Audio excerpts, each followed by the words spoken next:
Today we are joined by Mr. Kerr Nelson and Mr. Andrew Clifford, the founders of Platinum.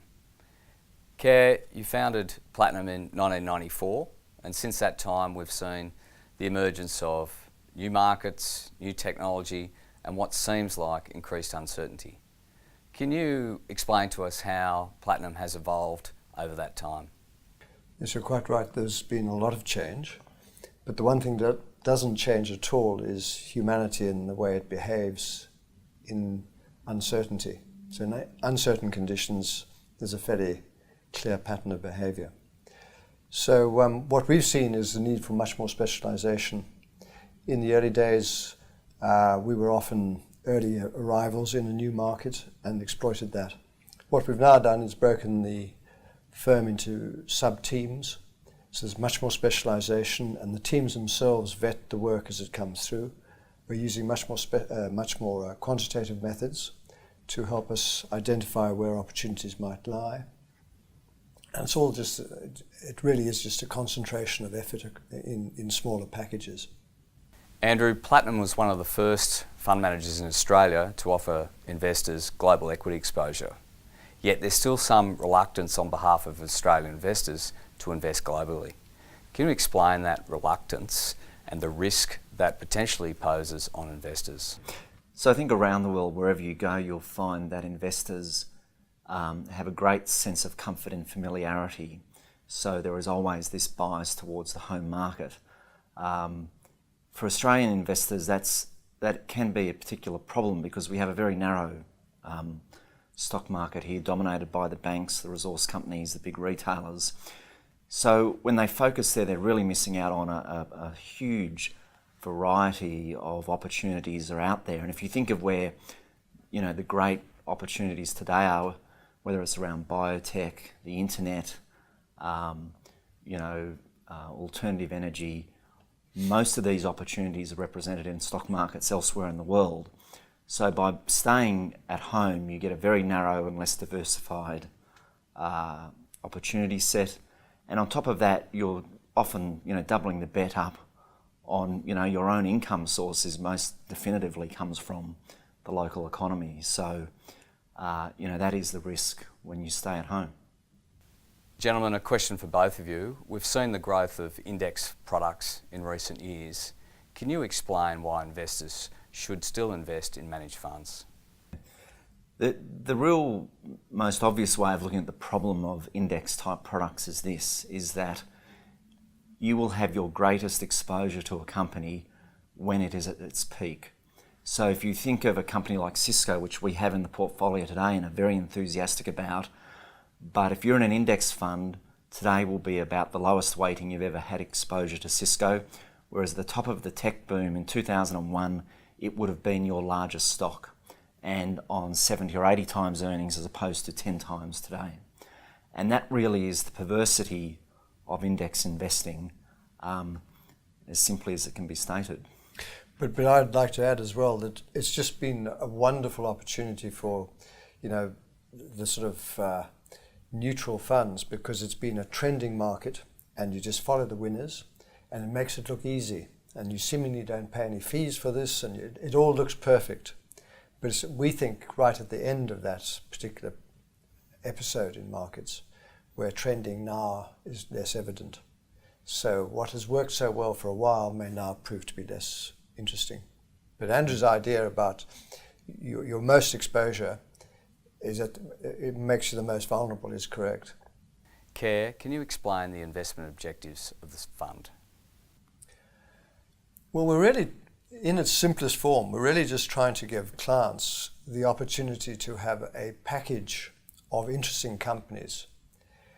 They're not necessarily the most popular companies because we feel they invariably are fully priced. What we're trying to do is find interesting companies which have defensible niches or positions in a market that for passing reasons, transient reasons, are not correctly priced. There's too much concern about very nearby events, and people are overemphasizing those short-term factors in a company that's got a 50-year prospect or whatever.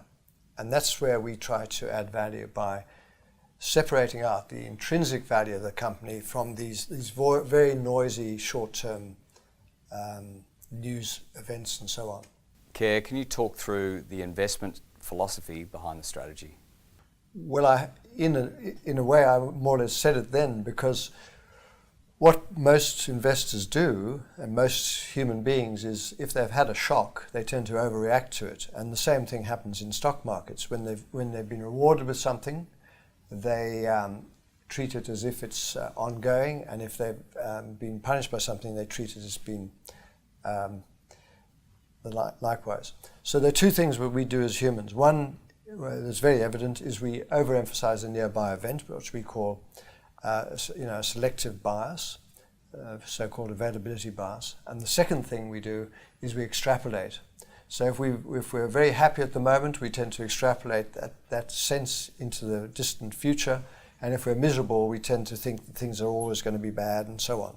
Those are the two things which we find in the human condition very persistent, and to our way of thinking, exploitable from a perspective of making money.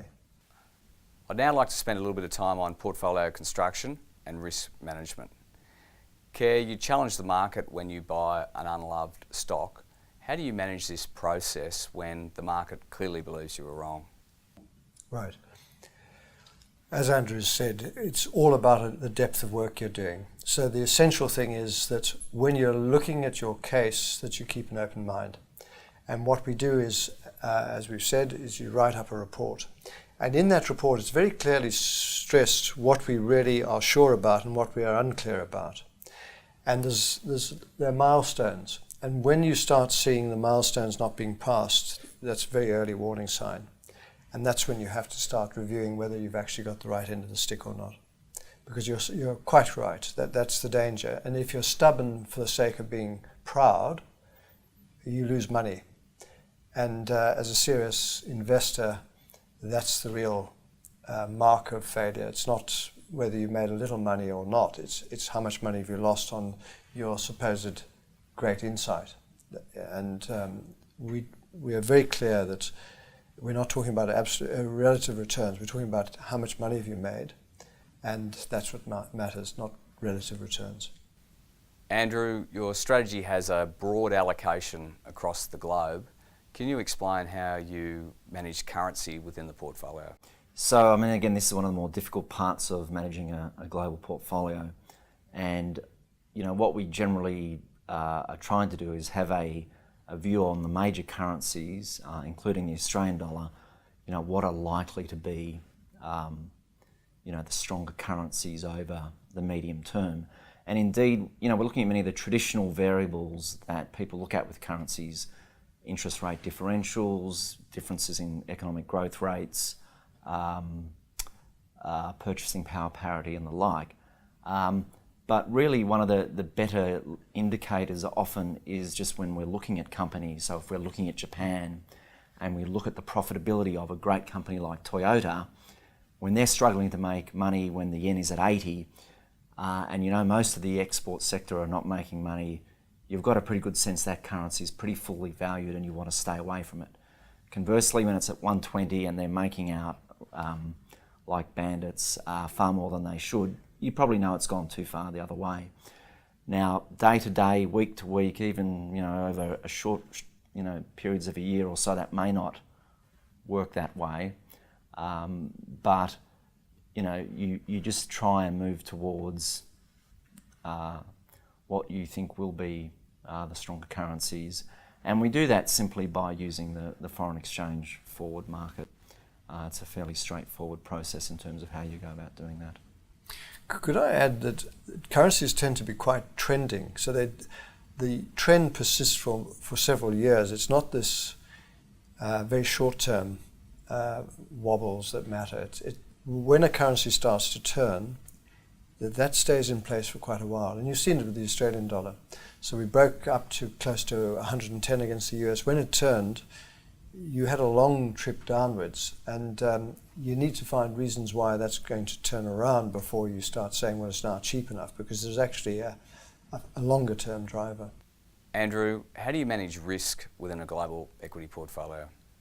For us, risk is central to everything we do, and it comes back to the original approach to investing and what I was talking about earlier, which is know what you're buying. You have to know what you're buying. And that the better work you do, the more that you avoid being in the heat where everyone else is crowding, the more you take risk out of your portfolio.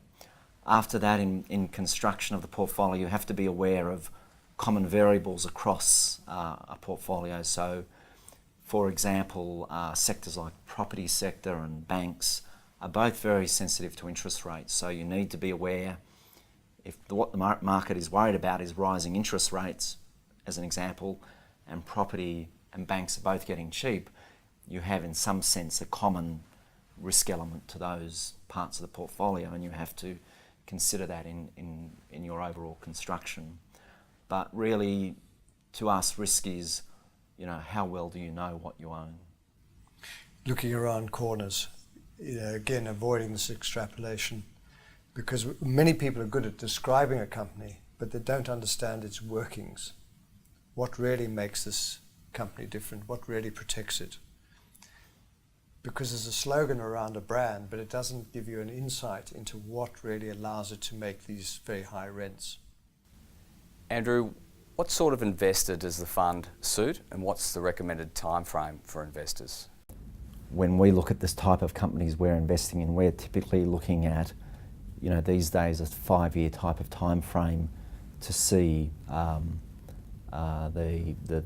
potential of those investments come through. And I think certainly, someone who's considering investing with us should certainly be looking at no less than a 5-year time frame to be going into the funds, because simply when you're going into some of these very depressed areas, we don't always have a sense of when things are going to come good, but we just do know that the potential there is very good, but you do have to wait at times. And over the years, you've probably had to wait longer and longer for these turnarounds to occur. Andrew, can you explain how the strategy can fit into a diversified portfolio? Yeah. So I think that while what we do is not unique, there will be other investors trying to do the same thing. Predominantly, most other strategies that we see are people chasing momentum. So they're going after the latest trends in the market, and certainly index funds we would certainly see as part of those momentum type strategies. So we are offering something that is different to what many others are, and I think that in terms of combining different strategies, people can get a much greater, a much improved risk-return trade-off in their overall portfolios. We give them more dispersion because we're not interested in the index. So we're the antithesis of index huggers, and so we just add a much greater dispersion of likely outcomes.